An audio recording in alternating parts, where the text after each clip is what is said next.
Salut! Aujourd'hui, on va parler technologie. Parce que je réponds à la question de Dave.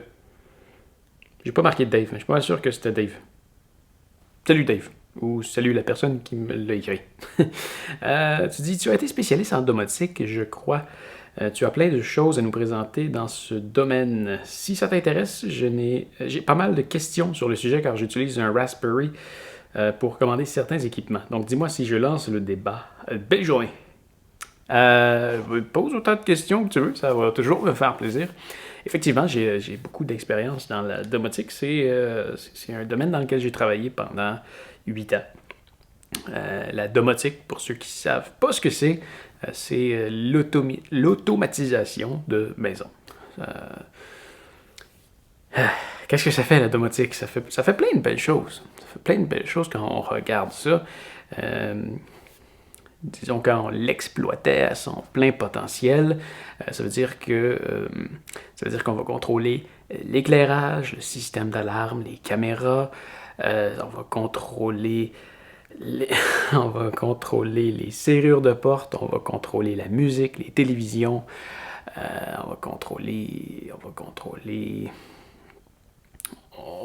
peu près tout ce qui se retrouve dans la maison. L'éclairage, je l'étudie. J'en oublie sûrement déjà beaucoup. Ça fait quasiment 2 ans que j'ai quitté le domaine.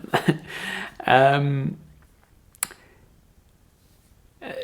mais c'est pas seulement de contrôler tous ces éléments-là. J'en entends souvent dire, par exemple, j'ai des haut-parleurs Sonos chez moi. C'est un système de musique que je peux tout contrôler sur mon téléphone et faire jouer en même temps. Et c'est pas de la domotique. C'est un système de musique, ça coche. De la domotique, c'est quand tu contrôles tous ces fameux éléments-là de ta maison et que tu les fais travailler ensemble.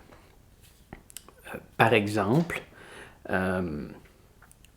t'ouvres la porte, t'ouvres ta porte d'entrée le soir quand tu rentres à la maison et la lumière de l'entrée s'allume. Comment ça fonctionne? Le système d'alarme est connecté sur le système de domotique, donc il sait que la porte s'est ouverte et on ouvre la lumière parce qu'on arrive de l'extérieur. Comment est-ce qu'on fait pour savoir qu'on arrive de l'extérieur? Parce qu'on veut pas que ça fasse ça quand on quitte. Ça va le faire seulement si le système d'alarme est armé. Et on va faire ça seulement une fois que le soleil est couché. Comment ça fonctionne? La maison est géolocalisée, donc l'action, c'est que la porte s'ouvre et ensuite il y a des conditions. Est-ce que le système d'alarme est armé? Oui, on passe au suivant. Sinon, on arrête. Est-ce que le soleil est couché? Oui, parfait, on allume la lumière. Donc, il y a 2 conditions qui s'en découlent. Tu vas avoir une télécommande qui va contrôler ta télévision, ton Apple TV, ton cinéma maison, donc tes haut-parleurs, et qui pourrait peut-être même contrôler, je ne sais pas si c'est un cinéma avec un projecteur. C'est certain que tu veux fermer les lumières. Donc, tu peux dire que quand tu vas allumer ton kit sur ton Apple TV, tu veux que les lumières se ferment dans ta pièce cinéma. Tu peux faire allumer les lumières à l'extérieur automatiquement dès que le soleil se couche. Tu peux faire des actions différentes.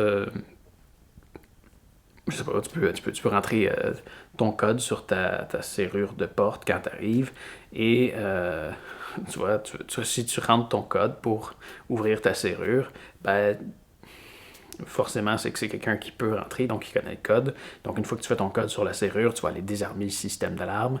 Et selon le code qui est rentré, tu vas partir ta playlist de musique préférée, la playlist de la personne qui rentre.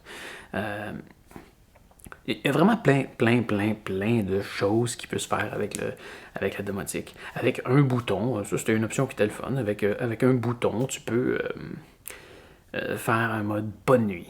Donc, le mode bonne nuit va fermer absolument tout ce qui se trouve dans ta maison, toutes tes lumières. Ça peut même être ton chauffage, si tu veux. Ça peut être toutes tes télés, ta musique, toutes tes lumières. Ça va activer ton système d'alarme en mode de nuit qui va se désactiver automatiquement le lendemain matin à l'heure que tu veux. Comme ça, tu n'auras pas besoin de le faire et tu ne te feras pas prendre quand tu vas ouvrir ta porte. Et Et tu vas même allumer les lumières qui mènent à ta chambre pendant 5 minutes, juste pour le temps que tu t'y rendes. Et après ça, ils vont se refermer toutes seules.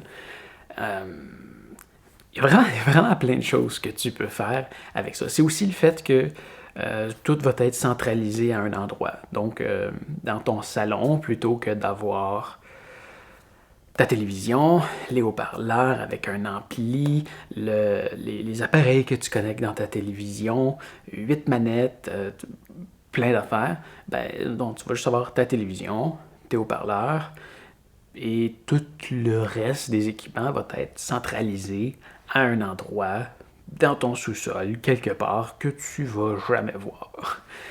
Donc ça donne l'opportunité d'avoir des pièces plus épurées. Ah, ça a l'air le fun, hein? J'en ai jamais voulu chez nous. Même pendant que je travaillais là, même pendant que je faisais ça, j'en ai jamais voulu chez nous. Pourquoi?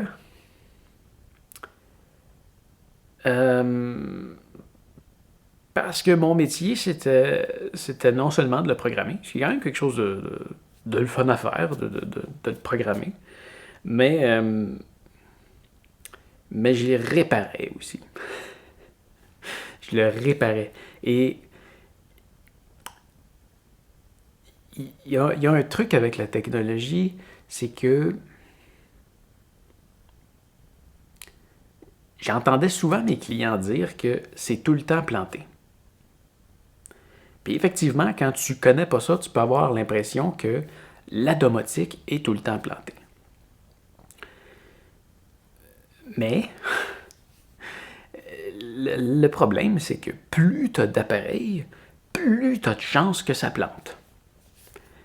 Alors, quand tu as de la domotique, forcément, tu as plus d'appareils, alors tu as plus de chances que ça plante. Alors, je peux aller chez un client et ma télé marche plus. Ah non, la télé, elle fonctionne encore, c'est ton décodeur qui est dans la pièce que tu vas jamais, qui est fermé. Mais la fois d'après, ça peut être... un fil HDMI, ça a une longueur maximale. Hein, ça va jusqu'à 20 mètres. Au-delà de ça, tu vas avoir besoin de balun. Une balun, c'est quelque chose qui va convertir ton signal HDMI dans un fil réseau qui, au bout, va le retransférer dans un fil HDMI. Donc, plutôt que d'avoir un fil qui part d'un appareil et qui s'en va dans ta télé, tu vas avoir l'appareil qui s'en va dans un fil HDMI, qui s'en va dans une matrice qui, elle, sert à redistribuer ton image, qui va l'envoyer dans un autre fil HDMI, qui va l'envoyer dans une balune, qui va le convertir dans un fil réseau, qui va l'envoyer dans une balune, qui va le reconvertir dans un fil HDMI, qui va l'envoyer dans la télé. Alors, au lieu d'un appareil, tu as un fil HDMI, matrice, fil HDMI, balune, fil HDMI. 5 appareils. Et la matrice, la première balune, doivent aussi avoir un power supply pour les alimenter. Donc, tu es rendu à 7 appareils et tu as la matrice qui doit être alimentée en réseau pour que ça puisse fonctionner. Il faut que ton réseau fonctionne. Et là, ça continue. Je suis rendu à 9, là, mais on peut continuer longtemps à savoir combien d'appareils qui doivent fonctionner pour que ça fonctionne. Donc, dès que tu as quelque chose qui plante, oui, ça fait en sorte que ça plante. Ça plante. Ça a l'air de planter souvent. Et au-delà de ça, il y a les mises à jour. Hein. Quand j'ai commencé à faire de la domotique, c'était pas si pire. On contrôlait les appareils en infrarouge ou en série. C'est des technologies qui plantent pas vraiment. L'infrarouge, quand tu utilises ta télécommande, la petite lumière que tu as au bout, qui est invisible à l'œil humain, c'est de l'infrarouge. Donc, si tu colles ça sur le récepteur et que le contrôleur envoie une lumière et qui communique avec l'appareil, c'est rare que ça plante. C'est très rare que ça plante. À moins qu'il y ait une grosse lumière dessus qui fasse l'interférence, c'est rare que ça plante. À moins que le fil tombe, ça arrive. C'est rare que ça plante. En série, C'est un fil qui est branché directement dedans. Les deux appareils communiquent entre un et l'autre. C'est rare que ça plante. On pouvait aussi faire des contacts relais. Ça encore, c'est quelque chose que c'est très rare que ça plante. Mais plus ça avance, plus il peut y avoir d'appareils connectés, plus on vient qu'avoir de problèmes. Là, on arrive avec le réseau. Donc, on communique avec des appareils sur le réseau. Encore là, le réseau, c'est très fiable, mais ça fait beaucoup. Plutôt que d'avoir le contrôleur qui est branché dans un appareil, on a le contrôleur qui est branché dans une switch, qui est branché dans un routeur, et on a aussi un autre appareil, donc disons, par exemple une télévision qu'on peut communiquer maintenant. Au lieu de communiquer avec par infrarouge, on va communiquer par réseau. Ben, la télévision est aussi branchée dans la switch. Donc ça fait un intermédiaire de plus, et ça fait des possibilités de plus que ça plante. Et là, ce qu'on va voir aussi par la suite, c'est que par exemple, à un moment donné, on contrôlait les appareils Sonos. Ah, ça va bien, on fait ça chez un client, 2 clients, 3 clients, 5, 10, 15, 20, 30, 50, 60 clients, 100 clients. Et là, hop! Sonos décide qu'il fait une mise à jour et que ça fait en sorte que notre système ne peut plus communiquer avec Sonos.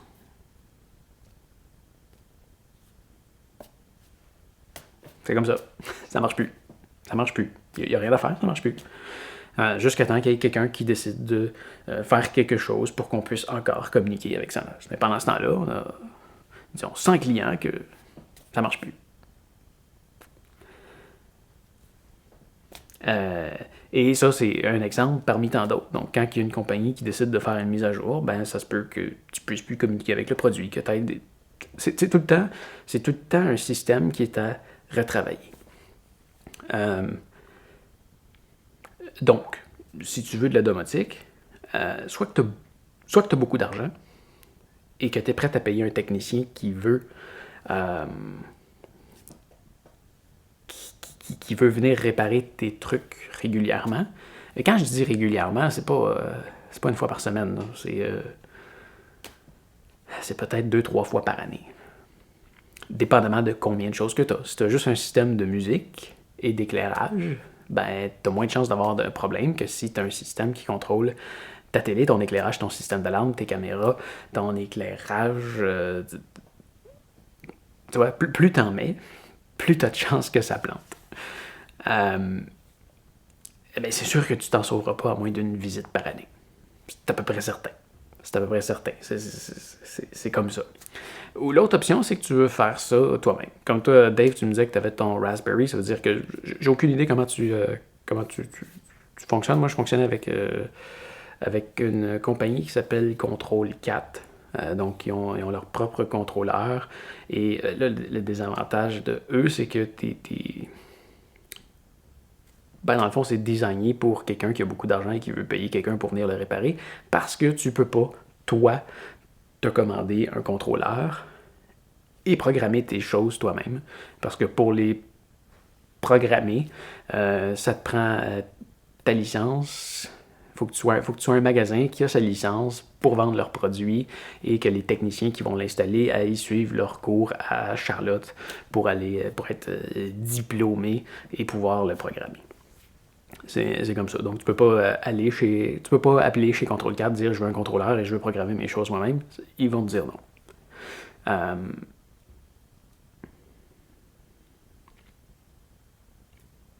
Mais ça reste que c'était quand même des beaux produits qui fonctionnent bien. Le produit lui-même, c'est rare qu'il plante.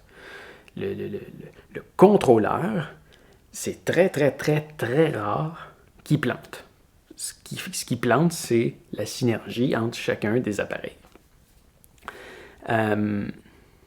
Donc, si tu as ton petit ordinateur avec ton petit logiciel puis que tu veux programmer tes affaires, ben au moins, ce qui est bien de ça, c'est que quand ça plante, ben, tu sais pourquoi ça plante. Tu vas avoir plus de facilité à trouver ce qui plante.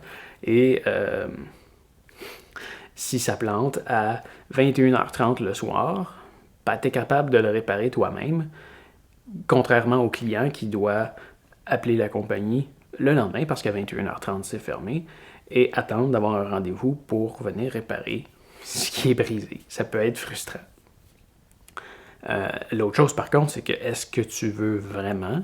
Moi, ce que je me suis dit aujourd'hui, c'est que le soir, quand je m'étends devant la télé et que je veux écouter une émission, la dernière chose que je veux faire, c'est de devoir me casser la tête à régler un problème de domotique. Je veux que ça marche tout de suite. Chez moi, j'ai une télévision, j'ai juste une télévision, avec un Chromecast et une barre de son Sonos. 3 appareils. Une télécommande. La télécommande du Chromecast est capable d'allumer ma télévision, contrôler le volume de ma barre de son Sonos, et je contrôle uniquement un Chromecast. Il n'y a même pas de fil HDMI entre le Chromecast et la télé. Le fil HDMI, en fait, il fait partie intégrante du Chromecast. 3 appareils. Ça plante presque jamais. C'est pas parfait. Ça arrive que le Chromecast plante. C'est presque parfait. Avant ça, j'avais un Apple TV. J'avais même pas de télécommande pour ma télévision. Parce que ma télévision, c'est une télévision que ma douce a ramassée d'un client qui allait la recycler et elle l'a fait réparer. Et c'est une vieille télévision. J'en avais même pas la manette pour l'allumer. Je me levais. En fait, je l'allumais avant de m'asseoir et je la fermais en me levant. Et je programmais de la domotique. Mon éclairage, c'est des switches de lumière. À part, dans ma cuisine, à mon bureau, j'ai des lumières Hue qui vont s'allumer et se coucher. Ils vont s'allumer toutes seules le matin, ils vont se fermer toutes seules le soir. C'est les seules lumières automatiques que j'ai chez moi. Le reste, c'est des boutons. Parce que des boutons, une switch de lumière, hein, proprement dit, ça plante jamais. J'ai vu des clients se ramasser sans éclairage parce que le système était planté. Quand ton système plante, tu n'as plus de lumière. Ça peut être frustrant. Ou tu n'as plus certaines lumières, dépendamment de comment ton système est conçu. Ouais, ça a ses avantages, mais ça a aussi ses gros inconvénients. Et c'est pour tous ces inconvénients-là que moi, personnellement, j'en veux pas. Je vais garder ça le plus simple possible. Il y a aussi des choses dégueulasses que j'ai vues. Il y a de la... ça peut aussi créer de la désuétude contrôlée, si on veut. Mais... Bon, ok, je donne un exemple.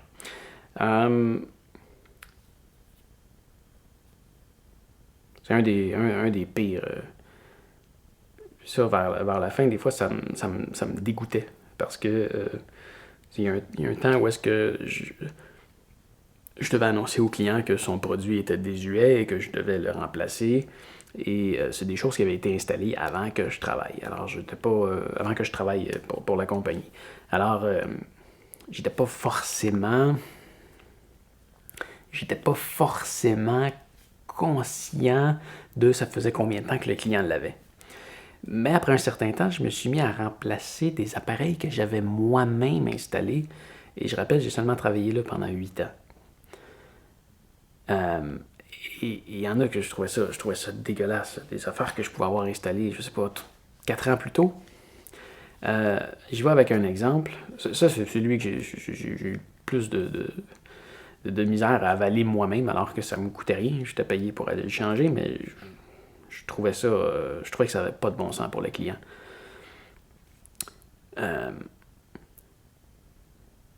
Bon, le client a la totale. On contrôle à peu près tout chez lui. Et il y a des écrans. Non, je ne vais pas dans le bon sens. Le problème, c'est qu'on y a installé une serrure de porte qui est connectée. La serrure, elle coûte à peu près 600$. Le même modèle que tu peux acheter dans n'importe quel magasin coûte à peu près 300$, mais le modèle connecté, qui est capable de se connecter au système, est à peu près 600$. La compagnie qui a fabriqué ce produit-là c'est pas la même... Tu sais, quand je dis que c'est des produits connectés, tantôt je disais que le contrôleur, c'est un contrôleur Control 4, mais la télévision, ça peut être une télévision Sony, l'autre télévision, ça peut être une Samsung, l'éclairage, oui, c'est du Control 4, ça pourrait être aussi du Lutron, ça pourrait être le système d'alarme, c'est un système d'alarme DSC, la serrure de porte, ben, c'est une serrure de porte Yale. Donc, c'est pas Control 4 qui l'a fait, c'est une autre compagnie. C'est là que tu vas voir, ça devient compliqué. Donc, la serrure de porte a une défectuosité qui fait que quand elle est exposée au soleil, et elle est placée à l'extérieur, l'écran, parce que c'était des boutons tactiles, l'écran devient tout graffiné dégueulasse. C'est pas de la faute du client. Et Yale, la compagnie qui produit, la serrure de porte, garantit ce type de défectuosité-là parce que il y avait un rappel sur le produit. Alors, Yale remplace le produit. Par contre, il ne remplace pas par le même modèle. Il remplace par le nouveau modèle. Ce qui en soi est très bien. Je veux dire, si dans n'importe quelle situation, à l'exception de quand tu as de la domotique, tu achètes un produit et que 3 ans après, il est défectueux et que la compagnie te le remplace par le nouveau modèle, ben, c'est génial. Par contre, là, c'est un problème. C'est un problème parce que le nouveau modèle nécessitait une mise à jour sur le contrôleur parce qu'il n'était pas compatible avec l'ancienne version.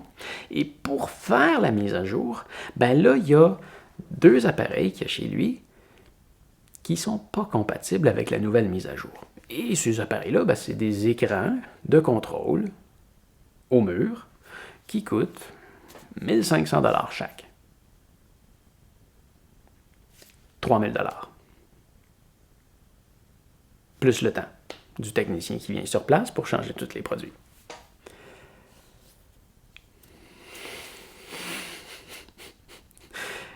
Mais, tu sais, au fond,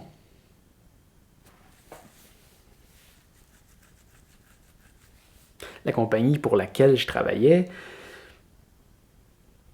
fait son maximum pour donner le meilleur service et va un peu, comment dire...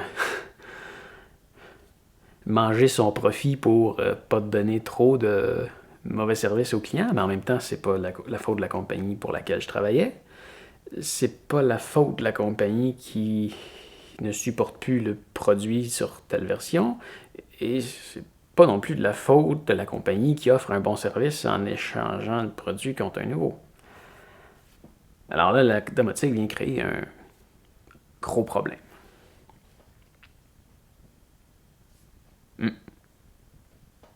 Ça a beaucoup d'avantages. Mais c'est ce qui me vient en tête vite comme ça. J'ai pas de domotique chez nous. J'en aurais pas parce que, à mon avis, le poids des inconvénients est plus élevé que les avantages. Voilà. Alors, c'était mon opinion sur la domotique. Si jamais tu as des questions, n'hésite pas, je ferai peut-être une deuxième vidéo là-dessus. Je sais pas combien de temps ça a duré, celle-là, mais j'en ai beaucoup à dire sur le sujet. Allez, on se revoit peut-être demain. J'ai rien prévu encore, mais on se revoit peut-être demain. Alors, fais attention à toi et bonne journée.